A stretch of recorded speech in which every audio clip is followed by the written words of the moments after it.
صباح الفل والياسمين. اهلا بيكم في قناة حياة مامي. النهاردة هنعمل اكلة سريعة وبسيطة ومش هتاخد منك وقت. دي المنقذة بتاعتي.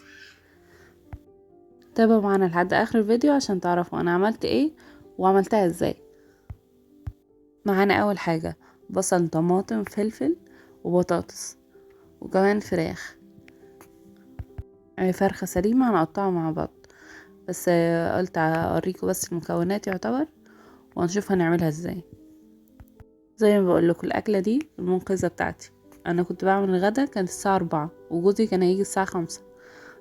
فدي بصراحه المنقذه. هقول لكم طريقه سهله وبسيطه وما فيهاش اي تعقيد. جبت الكبه، احط البصل والطماطم والفلفل كلهم مع بعض. ما تخافيش هتلاقيهم بص اتضربوا بيض زي الفل.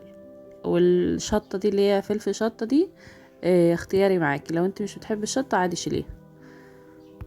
وما تخافيش كله هيستوي هيبقى زي الفل. انا الاكله دي بعملها من زمان، فقلت اشارككم وافيد ناس وبرضو قولوا لي عملتوها ازاي وايه التركات اللي بتعملوها برضو معايا، وقولوا لي في التعليقات. متنسوش بقى الاشتراك في القناه وتنورونا واللايك بقى الجميل بتاعكم ليكوا. اعملوا زي ما انا بعمل بالظبط ومفيهاش ولا زياده ولا نقصان، وان شاء الله هتطلع معاكم زي الفل. نفس في اكلات معايا ايديا اخدت عليها، فالموضوع بالنسبه لي سهل. يعني مثلا مكرونه بشاميل، الناس اللي هي مفكراها صعبه وحاجات كتير وتاخد وقت وتاخد مجهود وتاخد بتاع، انا ما بعملهاش في 10 دقايق. يعني الموضوع وقت ما تاخدي على الحاجه هتلاقيها سهله معاكي. انا يعتبر مش مسرعه الفيديو عشان تشوفوا خطوه بخطوه انا بعمل ايه. انا حطيت حبه طماطم حلوين كده عشان يبقى الصلصة متسبكة وحلوة ولونها حلو. بس وبعد كده حتى لو عندك صلصة عادي ممكن تحطي معلقة صلصة. مكونات تاني بصل طماطم فلفل، والفلفل برضو اختياري زي ما قلت لكم. وبس وبعد كده تحطي توابل. هتحطي بقى توابلك، بس انا حطيتها عادي في الصينية في الاخر. ممكن تحطيها عادي في الكبة، يعني ملح فلفل بهارات، كزبرة كمون بابريكا، مرقة فلفل اسود. يعني اي توابل عندك تحطيها برضو هتبقى الدنيا تمام. ممكن تحطيها مع الخلطة دي، الخلطة بيضة بالصلصة دي.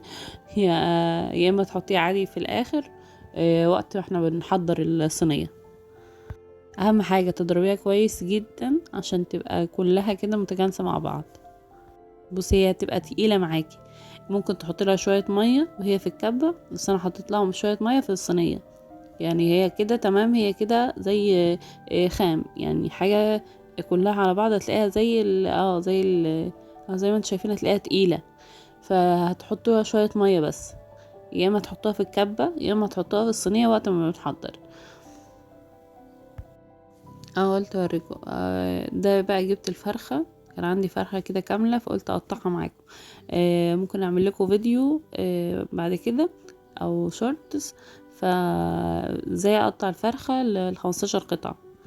انا دلوقتي بس ان انا الفرخة مش كبيرة جامد فقطعتها يعني يعتبر عادي. بس يعني قطعتها على 8 أو 10 قطع. وغير الجناحات يعني والزور والحاجات دي الكماليات بتاعتها. دلوقتي لازم تنضفي تشيلي الجزء اللي تحت ده اللي هو يعني لسه المبتدئين يعني اللي هيتفرجوا عليا. لكن ستات البيوت طبعا عارفين المواضيع دي. اي دهن زيادة او حاجات زيادات كده او الحتة اللي من تحت بتتشال.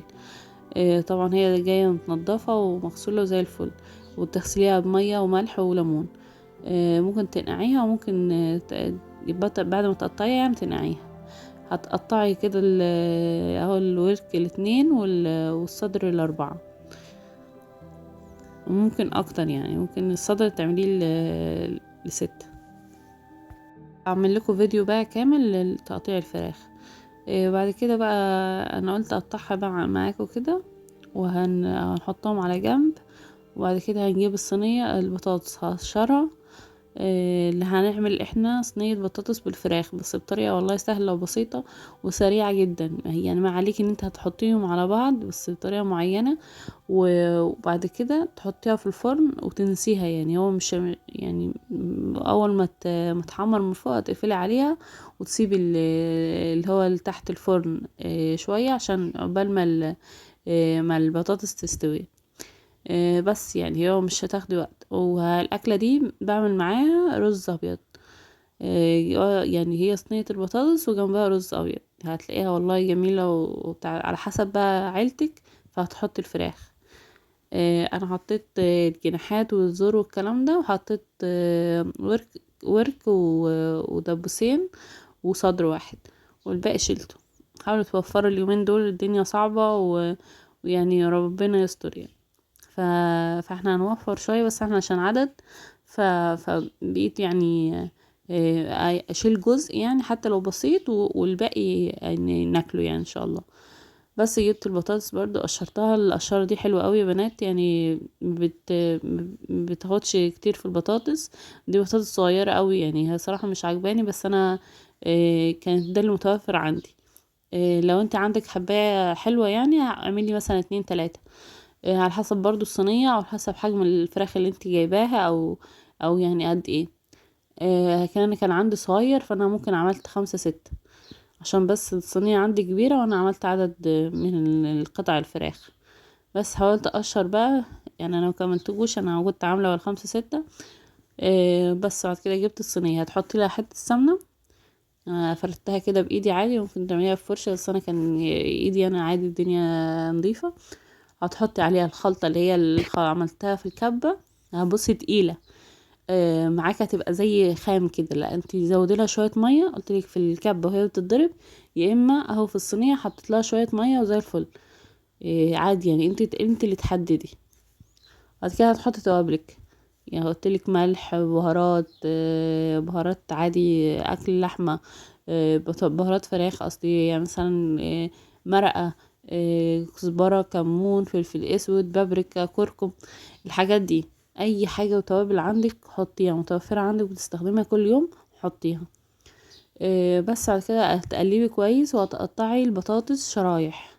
اللي هي صينية بطاطس، مش هتعمليها بتاعة التحمير، لا هتعمليها ولا بتاعة الطبخ، لا هي شرايح، اللي هي اللي هي دواير، يعني هي دواير. بس هتقلبي بصي الحاجات دي كلها مع بعض.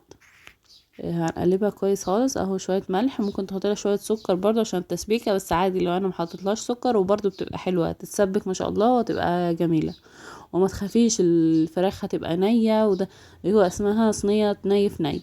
يعني الحاجات نيه، كل حاجه نيه، مش على نار، مش على بتاع، ان هي دي موفره يعني، اللي هي ولا انت هتسويها لسه في النار. وبعد كده تحطيها في الاخر. في الاخر بس ممكن، اصل في ناس تسلق الفراخ وبعد كده تعمل صينيه البطاطس على النار عادي تسويها، وبعد كده تحط عليها الفراخ اللي هي المسلوقه، بعد كده تحطها في الفرن. دي متعبه واللي هي فيها كراكيب كتيره كده، ولسه هتسلقي ولسه هتعملي ولسه هتسبكي. لا ده ما شاء الله هتلاقيها كلها مع بعض اتسبكت واستوت وحمرت، وهتلاقيها بص زي الفل. هتلاقوا في الاخر الصورة ما شاء الله يعني محمرة، ويعني وتحسها فراخ مشوية اصلا، يعني مش مجرد فراخ بس على بطاطس. بس هي صينية البطاطس قلتلك انا عملت ولا 5 6 بطاطس صغيرين. انت لو عندك بطاطس قلتلك حجم كويس يعني، ممكن تكفي مثلا، كفاية عليكي 3 بطاطسات. دي بقى حطيتهم كده فردتهم بحيث الصلصة دي او اللي هي الخلطة تبقى فوق البطاطس.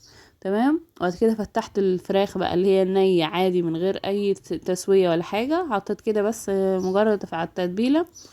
وبعد كده فردتهم، حطيتهم كده ظبطتهم. او بصي بتحطي التتبيلة فيها، او تحطي ممكن تشيلي شوية من الصلصة دي وتحطيها على الوش، بحيث لما تتحمر تاخد التتبيلة برضو من فوق. زي كده بالظبط. وفتحتها عشان تبقى تستوي بسرعة برضو وتتظبط. حطيت بقى جناحات، وحطيت زور، وحطيت حاجات اللي هي عادي كماليات الفرخة، عشان برضو بناكلها يعني.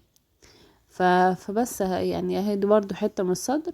فحطيتهم معاه، قلت للعيال بجد الاكلة دي تحضيرها مش هياخد 10 دقايق بجد. لو كل حاجة متاحة عندك ظبطيها كده، حطيها قدامك، هتلاقيها سهلة ومش هتاخد منك 10 دقايق. ده بقى شكلها النهائي، ايه رأيكم؟ دي بعد ما حطيتها في الفرن وعملت جنبها رز، وده شكلها النهائي، والهنا والشفا.